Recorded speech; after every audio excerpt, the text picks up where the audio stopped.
Episode की शुरुआत में फ़ूज़ा काफ़ी दुखी होती है। बाइशी के आने पर फ़ूज़ा रोंगर के बारे में पूछती है। राजा के आदेश से रोंगर से कोई मिल नहीं सकता, पर प्रिंस सू को सब कुछ पता चल गया है और वह राजा के पास गए हैं।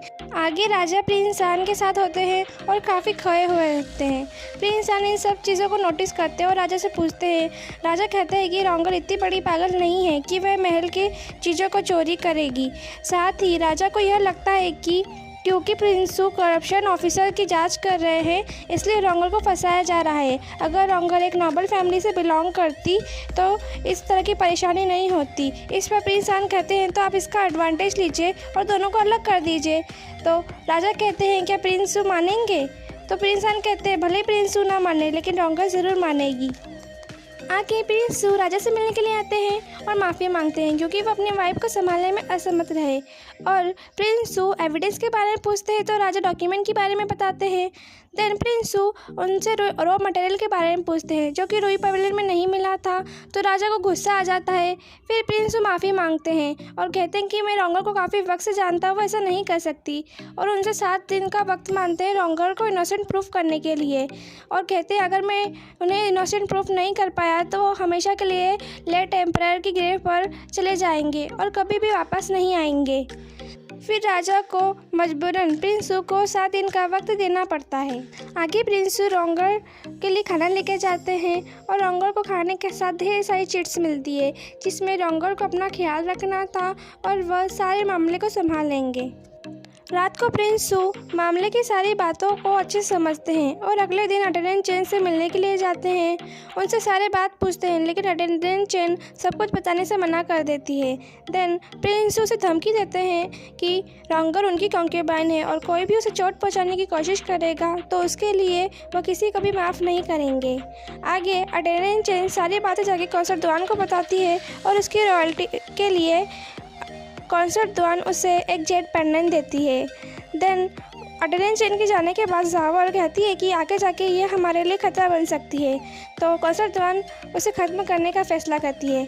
आगे कुछ दिनों बाद अटेंडेंट चेन महल से बाहर होती है, तभी एक आदमी आकर उन पर हमला करता है, लेकिन सूजिया उन्हें बचा लेता है। अटेंडेंट चेन डर के मारे सारी बातें प्रिंस सू को बता देती है कि उन्होंने रोंगर को किस तरह से फंसाया। उन्होंने ऐसी स्याही का इस्तेमाल किया जो कि जल्दी मिट जाती है। उन्होंने इसी स्याही से रॉ मटेरियल को डिस्क्राइब किया। देन फुरोक ने सभी सामग्री को चेक करने के बाद रूई पवेलियन की सी अप्लाई कर दी, लेकिन जब राजा ने अपने सिपाही को भेजा तब प्रिंस चेंग ने उन्हें अपने सिपाही से बदल दिया और सही मटेरियल के बारे में डिस्क्राइब कर दिया। अब सारा मटेरियल प्रिंस चेंग द्वारा वेयांग सिटी भिजवा दिया गया है। आगे मिस्टर गू अटेंडेंट चेन को बचाने के लिए एक सेफ जगह पर लेके जाते हैं, लेकिन अटेंडेंट चेन को विश्वास नहीं होता है कि वह उन्हें बचा लेंगे, तो वह वहाँ से भाग जाती है। आगे अटेंडेंट चेन मारी जाती है। इसके बारे में प्रिंस सू को पता चलता है। देन राजा को भी इसके बारे में पता चलता है। वो इस बात से थोड़ा हैरान होते हैं, देन खुश हो जाते हैं और कहते हैं कि जब भी प्रिंसेस आपसे प्रिंस सू के बारे में पूछे तो आप सही से उनके बारे में बता दीजिएगा, क्योंकि राजा के लिए रोंगर प्रिंस सू के लिए एक अच्छी पार्टनर नहीं है, सिर्फ प्रिंसेस ही उनको डिजर्व करती है। आगे राजा रोंगर से मिलने के लिए जाते हैं और सब कुछ बताते हैं जो कि प्रिंस सू ने उनसे कहा था, और यह भी बताते हैं कि अटेंडेंट चेन मारी गई है और प्रिंस सू की मुश्किलें और भी बढ़ गई है। और कहते हैं कि प्रिंस सू जब राजधानी आए थे तब उनके पास कुछ भी नहीं था, लेकिन अब वह तुम्हारी वजह से बेवकूफ़ के तरह काम कर रहे हैं। रोंगर को भी काफ़ी दुख होता है और वह राजा से कहती है कि आप यहाँ पर आए हैं तो आपके पास कुछ सोल्यूशन भी होगा। तो राजा कहते हैं कि तुम्हें प्रिंस सू को डिवोर्स देना होगा। जिसे सुन के रोंगर को शौक लगता है और राजा कहते हैं कि तुम्हारे पास रात भर का समय है। देन वो वहाँ से चले जाते हैं और राजा के जाने के बाद रोंगर रात भर बैठकर प्रिंस सू के बारे में सोचने लगती है और काफ़ी दुखी होती है। वो उनकी सारी चीटों को पढ़ती है जो भी प्रिंस सू ने रोंगर के लिए भेजी थी। देन सुबह रोंगर डिवोर्स लेटर पर साइन कर देती है और इसी के साथ आज़ाद हो जाती है। बाहर आने पर रोंगर से जियोबा और जियोसी मिलते हैं और कहते हैं कि वे रूई पवेलियन को बचाने के लिए उनकी मदद करेंगे और प्लान के बारे में पूछते हैं।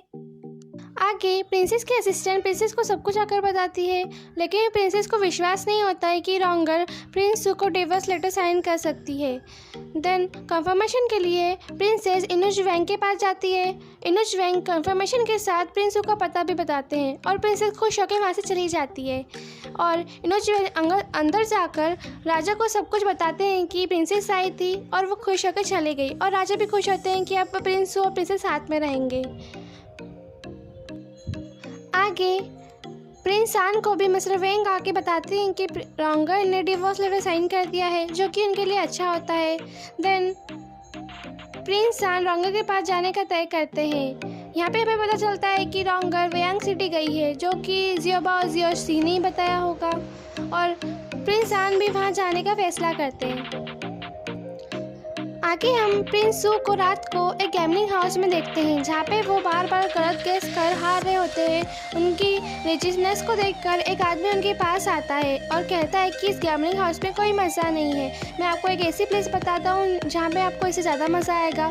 तो प्रिंस सू कहते हैं कि उन्हें वुमेंस में कोई इंटरेस्ट नहीं है, तो वो उन्हें घोस्ट मार्केट के बारे में बताता है कि वो एक बहुत ही मज़ेदार प्लेस है, वहाँ पर हर तरह की ज्वेलरी सेल होती है, जिसे सुन के प्रिंस सू भी मान जाते हैं, क्योंकि वो इसी चीज़ के लिए तो यहाँ पर आए थे। सुबह प्रिंस वापस आते हैं तो प्रिंसेस उनका इंतज़ार कर रही होती है। प्रिंस उनसे थोड़ी सी बात कर वापस अंदर जाने लगते हैं, तो प्रिंसेस उन्हें रोकती है। तो प्रिंस को कहते हैं कि वे इनके साथ खाना नहीं खा सकते, वो अकेले खा ले। तो प्रिंसेस को गुस्सा आता है और वो उनसे कहती है कि आप इतनी मेहनत क्यों कर रहे हैं बिना खाए और पिए, वो सब बर्थलेस है। तो प्रिंस को कहते हैं कि वे कुछ भी बेकार नहीं कर रहे हैं। देन वो जाने लगती है तो प्रिंसेस गुस्सा करने लगती है कि वह आपकी कॉन्क्यूबाइन नहीं है। तो प्रिंस कहते हैं कि अपने शब्दों को ध्यान दो। देन प्रिंसेस कहती है कि रोंगर ने डिवोर्स लेटर साइन कर दिया है, तो आपको इतनी मेहनत करने की कोई ज़रूरत नहीं है। तो प्रिंस को गुस्सा आ जाता है। देन प्रिंसेस कहती है कि आपको मुझ पर विश्वास नहीं है तो ठीक है। देन तभी वहाँ पे एक इनोज आता है और राजा की डिग्री प्रिंस को हैंडओवर करता है, और जिसे सुन के प्रिंस शॉक हो जाते हैं कि ये रोंगर की तरफ से मुझे डिवोर्स लेटर है।